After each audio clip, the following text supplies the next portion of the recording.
Rayman Legends are some of the most useless bosses I've ever seen in a game. Half of them barely fight back, several of them can be skipped almost entirely, and one of them gives you so much time to dodge his attacks you could probably make a sandwich first. So today, we're going through every main Rayman Legends boss to see just how catastrophically bad they are. So we're starting off at boss 3. There's no traversal stage, you simply spawn at the arena. As you can see in the gameplay, you have about 5 years to dodge the attacks, of which it would never even hit you anyway, because you have so much space and so much time. And as you can see, I'm in a very compromised position. I need to get caught out, and I still make it to the top. He then does his useless stab attack once more, and we end phase 1 already. Phase 2, he spawns 5 platforms, and he tries to hit you with his fist, right? But the issue of that is that 1, again, you have way too much time, just like rescuing the teensy here. But 2, you can literally just walk out of his fist. You don't need to run. You can literally walk out his fist. This one, you don't even need to go on a platform. You can just stay at the bottom, and again, you hit him on the head.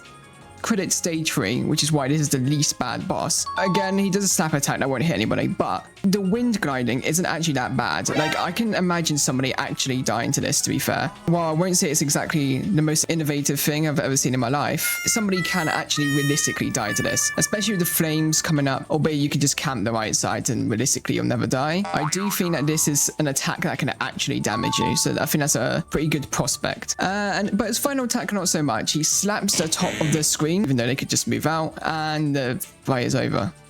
Okay, well, that is the World 3 boss.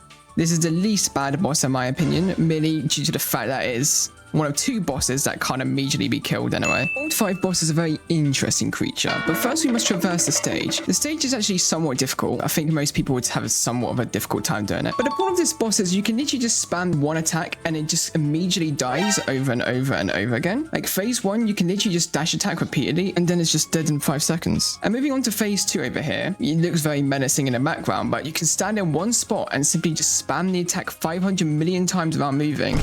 And once again, phase 2 is going to be over rather quickly. Stage 3, I mean, it looks very majestic, I must say. The design's very cool. But we run into the same issue where, again, it looks menacing in the background, but you just dash attack, don't even move, and once again, it's dead. So all 3 phases, you can literally just spam the attack and it dies, which is why I take issue with it. You can die to the World 3 boss, but if you know what you're doing, the World 5 boss just doesn't do anything. You just stand still and spam the same move for both phase 1, 2, and 3. The World 1 boss is pretty iconic. However, its flaws are still very much there. You first must traverse to the boss, saving the first teensy, defeat some pirates on the way. You can skip the cutscene using restart sequence, it's pretty nice. But the problem is you can just sit on the left ledge, do absolutely nothing, and then kill it in 1 second when it becomes available to hit. And then you can straight up just skip the second phase by just ground pounding on the ring, taking the teensy. That's phase 2 over. And then for the 3rd phase, you just sit on the top platform.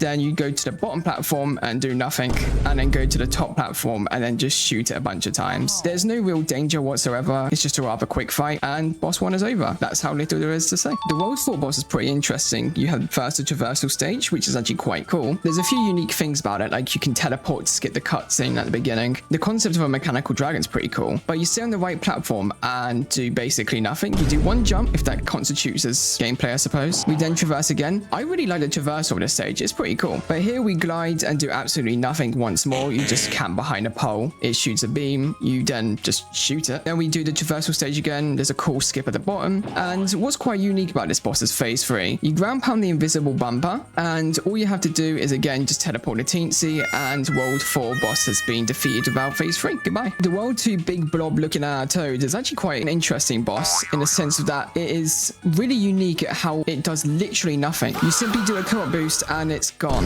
And that is every Rayman Legends boss successfully exposed as a fraud. Some can't hit you, some can't survive long enough to attack you, and some apparently forgot they were supposed to be boss fights at all. Tell me which one deserves the title of the most useless boss. Subscribe for more Rayman Legends nonsense, and I'll see you next time.